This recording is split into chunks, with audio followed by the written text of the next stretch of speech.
Falcons GM Terry Fontenot met with the press at the NFL Combine earlier this week. He said they've been meeting with Georgia Bulldogs and that Georgia's clearly one of the best programs in the entire country. The thing is, the Falcons don't typically take Georgia players towards the top of the draft, even though we know some of them, namely Jalen Carter, players like that, could have been really helpful for the Falcons program. Hour and a half away, maybe not even that far when you're talking about the practice facility, Flyer Branch. It's easy to access these players, yet they don't really take them, and it'd be really helpful for them. What's your take on that, guys?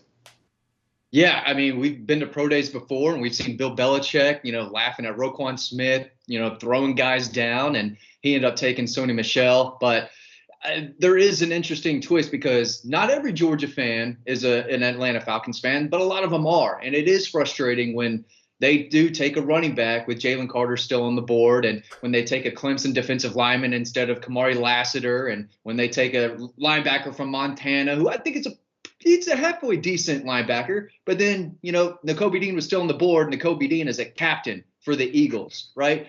And then they take Justin Schaefer over Jamari Sawyer. Sure. Like, even when they try, they still get it wrong. And it really is frustrating. And especially when you see the Eagles load up on Dogs, and those Dogs did great in the Super Bowl and throughout the season. Nolan Smith turning into a superstar. Jalen Carter, top 3, top 5 defensive lineman in the game. Jordan Davis had a big sack. I mean, they are what we thought they were. That was one of the best defenses in college football history for a reason. Those guys are winners. And the Eagles and the Packers and a few of these other programs, the Steelers, they're thinking, hey, we want to win. Let's go draft some winners, some dogs, right? And it's working out for them, not so much the Falcons. So, I mean, the examples are everywhere, but it's nice to hear them say, hey, we're meeting with them. Maybe they'll select him a time or two. But the Dogs are doing pretty well in the NFL, and I think a lot of GMs and coaches see that, and they all have something to say about Kirby Smart as well. Well, I've got your attention. Check out the link down below from our good friends at BetMGM. Use the promo code MEGABET, MEGABET, to get a chance of up to $1,500 on bonus bets if your first bet doesn't win. The link is right down below. You can bet on any number of things. Futures for the NFL, futures for college football. They got baseball betting, all sorts of things that you can have fun with. Let's be responsible about it. Don't miss out on this. It's a really cool thing. Again, from our buddies over at BetMGM, use the promo code MEGABET, MEGABET. Get a chance for up to $1,500 in bonus bets if your first bet doesn't win. Check it out. Links right down below. They are an incredibly detailed program. Howie Roseman told reporters this week. He said, obviously, talking about Georgia, they have a history of winning when you add new players and you add this many players from one place. They know how to feed off each other. They have a chemistry that normally you have to cultivate through your team and through years of practice. So they had a head start. You're talking about really putting into place one of the greatest defenses in the history of college football. They play with an edge and a mentality. Kirby does a phenomenal job. I want to start with the first sentence. They are an incredibly detailed program. For me, in my view, that's what separates Georgia from everybody else. That's what it is.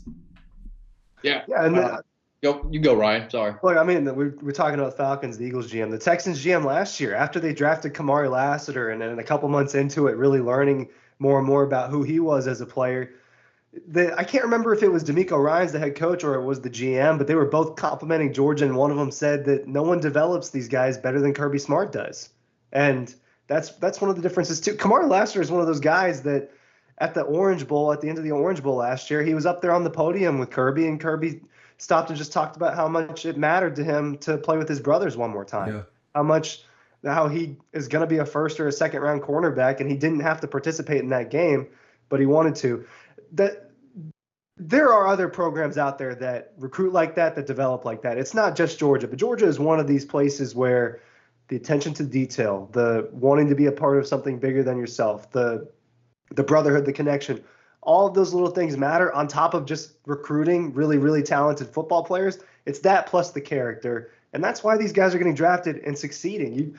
Matt's rattling off examples of players that the Falcons could have taken. Javon Bullard's on the board for them in the second round, and they wait a few months later to trade for a 30-year-old safety. There's examples all over the place. So Well, it's not. I'm never going to get anybody's way of criticizing the Atlanta Falcons. I mean, they have been losers for a long time, but I'm gonna step back from that. I guess to me, just my opinion, and having gone around the SEC a lot, talking to people that are in, that do what I do and so forth. My view is that Georgia is more serious about football than pretty much everybody else. I think Alabama was with Nick. I think they're trying to be. Ohio State clearly is. But I think Georgia, it's easy, Matt, to come off this season where they struggled consistently to put together good performances and think these guys are not going to be able to get it done. There's a problem. It's Mike Bobo or Stacey Searles or I don't believe in Gunner or whatever. They won the SEC championship without their starting quarterback. The resiliency they showed against Georgia Tech, a game they should have won, just kind of going away, but they didn't. That was when they had this is strong. They had a bad season in 24 in quotations. It was not the typical season that they've had lately, and they still won the league, and they were ranked number 3 or 2 going into the playoff. They lost their starting quarterback. It makes it kind of jumpy. I think it matters more at Georgia than it does at other places, and I think that's my view is, having covered as long as I have, that's because of Kirby, and it's because of people getting out of the way and letting him do his thing. That was not the case with Mark and them. Everything seems to be thought of at Georgia. I can tell you at other schools that's not the case. Yeah, and I can give you another example from the recruiting trail. I mean, when the season ends, that long season that they had, January comes, it's recruiting season, dude's flying the helicopter all over the state of Georgia, hitting 10 to 12 schools a day. I don't know how he uses the bathroom, how he sleeps or anything. And I'm trying to track it all, and he's going by schools, Ryan, where they don't even have kids that could even sniff a Georgia offer. He's doing it to make face-to-face with the head coaches at these high school programs, build relationships. And again, I'm thinking sometimes, why did he stop there? Why did he stop there? There's no one they are even offering. And it's because they build relationships and they work hard. And he knows one day a kid could come through that program and that coach is going to help him out and give him some scoop on the kid, this or that. Coaches love him. The high school, very few high school coaches say negative stuff about him. 100%. And it goes back to the details. They're not just working, punching a clock or anything like that. I mean, the guy just always is on top of everything, from the recruiting trail to managing the depth chart to, doing the coaches clinics that they do, to meeting with the NFL coaches and GMs. It's all about the details. And that's why, a big reason why they didn't have their best team, but they still found a way to win an SEC championship, because of the foundation that he has helped build year after year after year.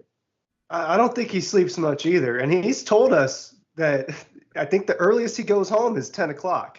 He said that this past season. So that's your early night. He's probably at the facility past midnight half the time. He's a grinder. The detail, he's going around building the pipeline and making those connections. That's laying the groundwork for the future. It's not always, for him, it's always about when he's talking to us, it's always what's right in front of you, but it's what's right in front of them and just the future of Georgia. He's got that on his mind too, and building that. And I don't know. There's a lot of words you can use to describe him, and in a positive connotation, he's psychotic about this stuff. Right? I don't know if there's ever a moment where he's just not thinking about this program. And you can see that. Yeah, when he's at Andrew's baseball games, maybe that's it. He's still texting recruits. I wonder. So my concern for Kirby, he's I don't really know him, but my only concern for Kirby is, can he ever get away and get on the treadmill? Well, I mean, if you can go think and decompress and so forth while you're working out, if you can, like the example of Andrew, right, playing summer baseball. He can't. The problem for Kirby is he cannot go anywhere without being Kirby Smart's here. It's just like, geez, man, let's let the guy, it's okay. But what I did want to say about when you were rattling things off there, Ryan, I'm not sure he's just going to stop. I mean, people say, "Oh, he's going to stop soon. He's going to get worn out and all this." I'm like, I don't. It doesn't seem like it to me. I think this is who he is. This is his life. I think he's not dissimilar from Bill Belichick. You know, that Nick left. You know, Nick started coaching in the 80s before Kirby. I mean, when Kirby and I were in middle school, we didn't have middle school, but when we were in elementary school. So, you know, Nick had been going for a while, but they just announced, Georgia just announced a new, you know, multi-million-dollar situation. NIL's not killing Kirby. You know, we have our challenges too. Dog Post is not dealing with the same thing it did in 2021. I mean, like, things happen. And so you have to roll with the punches and change and so forth. As long as they're running out on silver britches, this is what the guy does. That's what it is. I'm not saying I don't know what else he could do. I'm sure plenty of things, but like, this is what he does. I don't think he's going to check out anytime soon. And I think that the NFL people, Matt, because my voice is going away, I think the NFL people know it and they understand this guy is all about it all the time. Yeah, and it's not just this past year or the year before that.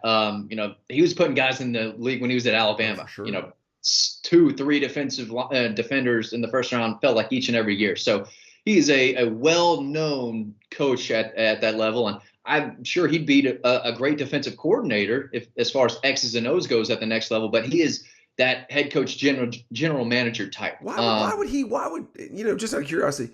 Yeah, go ahead, Ryan. I mean, the only reason that he would do that is just to take a lot of stress away in his life. Other than that, why would you walk away from this? Right? It's the same thing that I remember talking to people about this when I was a teenager, and Dabo was rumored to be I think in the mix for the Cowboys job a long time ago. Why would he walk away from that at Clemson to go? The only thing I would say it can't be as fulfilling. The only thing I would say with you know, my network on Dabo is that there was a notion of the Jags not that long ago. I don't recall the Cowboys, although I don't doubt it because Jerry Jones just does crazy stuff all the time. But, you know, with Dabo, it may be, you know, he's been there for almost 20 years. And, you know, and he seems to think that the changes have bothered him. I'm not sure the changes have bothered Kirby. It's an annoyance. It's an annoyance for us. But I don't, you know, why at the end of the day, Matt, you know, why did they sign Jalen Carter? Why did they get Nolan Smith and have the ability to develop those guys? I remember watching Jalen during the rain down there near Orlando. And, you know, he was obviously a very good player, but what he left Georgia like he was developed, Jalen Carter. Yeah, I'm trying to think of a guy who wasn't developed. Even guys who transfer out of Georgia are pretty good. Xavier Torrey was really good for Arkansas this past year. Even the guys who leave got better under Kirby. And I think he loves the fact that he can go get NFL guys at the high school level, right? He can kind of pick and choose who he likes. And he's a good talker. He's a great recruiter. So he's a good manager as far as time management goes. He's a good leader as far as the staff underneath him. He's working them just as hard as he's working the players. So, you know, we've jokingly called him a dictator at times, but he is at Georgia. Yeah. I mean, it is his way or the highway, and it's worked.